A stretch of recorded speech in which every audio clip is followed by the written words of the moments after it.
In 2021, Marvel fans, essentially Spider-Man fans, experienced one of the greatest things to ever grace the big screen, Spider-Man No Way Home, a movie that seemed to have brought back hype and hope for the MCU moving forward. And it wasn't because this movie had the craziest action scenes or fights or CGI that makes Avatar look like small fry.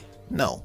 It's because this Spider-Man movie, did something that no fan in their entire life would have ever dreamt would happen. Something that any Spider-Man fan who had experienced every live-action Spider-Man on the big screen would have ever hoped to see. Spider-Man No Way Home brought together three Spider-Men who had defined Spider-Man for decades into one movie, Tobey Maguire and Andrew Garfield sharing the screen with Tom Holland's Spider-Man. It was truly something to behold. We laughed, we cried, we felt nostalgic all at the same time. It was glorious and fantastic. Say that again?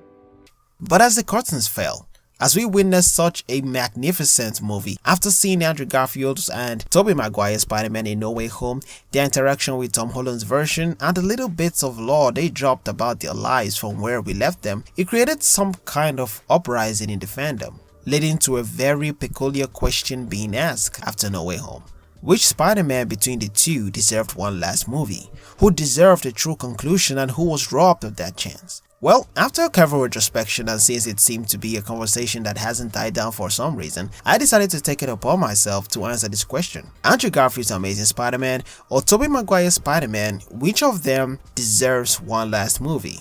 Spider-Man No Way Home was by far not a perfect movie, but it was by far one of the best superhero movies, if that makes sense. Sure, it had some slip-ups here and there, but it still did what it wanted to do, and it did it well. Although the original plan for the movie was supposed to be Tom Holland's Spider-Man centric, with the wake of the multiverse saga, Marvel just had to integrate it into No Way Home. And dare I say, they didn't disappoint.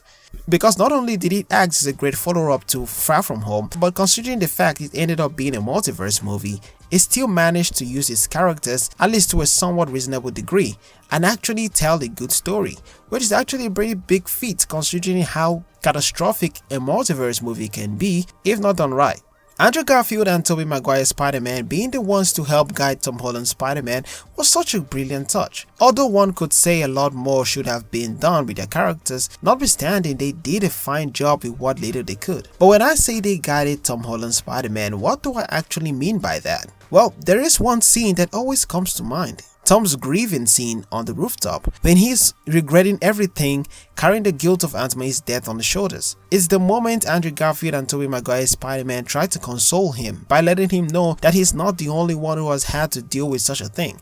They have lost people as well. It's the price to pay for donning the mask, for being a superhero, for being Spider-Man. And I mean, if Spider-Man comics haven't made that completely clear to you, then I don't know what else would. Okay, jokes aside though, what does any of this have to do with which of these two Spider-Man deserves one last movie? Well, it stems from what they said to Tom Holland's Spider-Man. Tom Holland's Spider-Man's grief was very clear to them, having shared it in some form or another. That serves as a path of reasoning with him, by letting him know they have experienced this before. Tobey Maguire's consolation was simple. He lost Uncle Ben, which seems to be the go-to for every Spider-Man. I mean, Across the Spider-Verse made that a kind of a running gag. I looked at my uncle and... let me guess. He died? But nonetheless, even if it's not stated in any way, it's pretty clear Tom's Spider-Man, the MCU version, went through that too. Andrew Garfield on the other hand said how he lost Gwen, basically his MJ, further emphasizing that he not only lost Uncle Ben, he lost the love of his life as well. But what makes it even more sad is when he delivers more context, when he speaks on how this shaped him as Spider-Man, somewhat negatively. He became bitter, stopped pulling his punches and went down a darker path. He's just trying to make sure Tom Holland's Spider-Man doesn't fall into the same pit hole as he did. Whether it was just the director trying to bring us closure to the end of Amazing Spider-Man 2, it did it in a way, but it left so many stories still untold. This ignited something in the community. Even those who weren't fans of the Tarzan movies began to appreciate the character more and wanted to see more of him. And with the somewhat not totally satisfying end of Spider-Man 3, although it brought some kind of closure, fans also wanted to at least see one last movie featuring Tobey Maguire's Spider-Man again. Maybe tackling family life with his superhero persona, maybe being a father. But looking at these two characters, it's clear what either of their final movies, if made, would bring. Andrew Garfield's Amazing Spider-Man 3 would bring more character depth and overall closure for his character. And seeing as lots of fans pushed for this, especially since he's the only Spider-Man without a trilogy, it makes sense. Tobey Maguire's Spider-Man would definitely bring a good story, especially with Sam Raimi back at it again. But overall, it would be carried by nostalgia. And seeing that Marvel at this point was baiting its audience with as many cameos as possible for the sake of nostalgia, it leans heavily that Marvel would have preferred to make Spider-Man 4 more than anything. I mean, it will bring lots of money for them. But if I'm being honest with myself, with careful retrospection, there's only one clear answer to who deserves one last movie. However divisive it may be, even just by watching Spider-Man No Way Home, it just makes narrative sense in all aspects. Andrew Garfield's Amazing Spider-Man 3. And honestly, that conclusion didn't come lightly, because when you really take a moment to sit with both of the Spider-Man, Tobey and Andrew, what becomes clear isn't just who deserves another movie, but why their stories resonate so differently. Tobey Maguire's Spider-Man, the one that started it all, already got what most heroes rarely get: a full circle. His trilogy wasn't perfect, but it had purpose. From the awkward kid trying to balance life and responsibility to a man learning that power doesn't mean glory.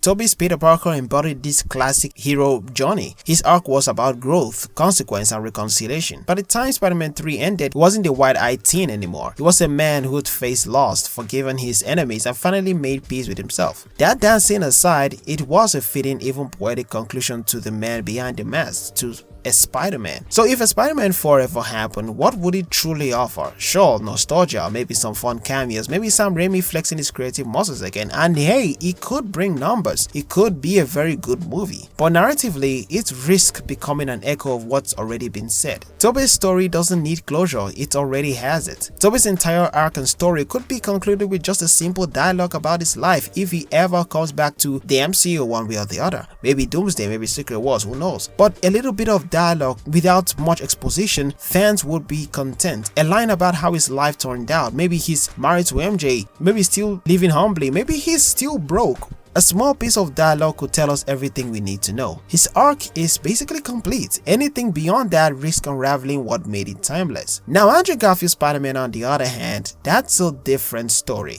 His Amazing Spider-Man was never given the luxury of closure. His journey was cut short, not because the story ran its course, but because the studio did. The Amazing Spider-Man 2 ended on such a bittersweet note, a Peter Parker broken but standing. He just lost Gwen, the love of his life, in one of the most gut-wrenching superhero scenes ever put to screen. That single drop of her head hitting the ground wasn't just the end of Gwen, it was the death of a part of Peter himself. Yet what made it tragic wasn't just the loss, it was the potential that followed. That movie set up an evolution. You could feel it, that shift in tone, in maturity, in purpose. The story wasn't done, it was becoming something more. And then it just stopped. No Amazing Spider-Man 3 to explore that psychological aftermath, no closure, just silence, which is why when Andrew returned in No Way Home, it didn't feel like a cameo, it felt like unfinished business. When he saved MJ, you could see it, the redemption in his eyes. That was emotional depth finally being paid off, even if just a little. But that moment, as beautiful as it was, wasn't enough, because that scene wasn't his story. It was Tom's. It was Andrew's chance to redeem one choice, not his entire life. And that's where the Amazing Spider-Man 3 comes in.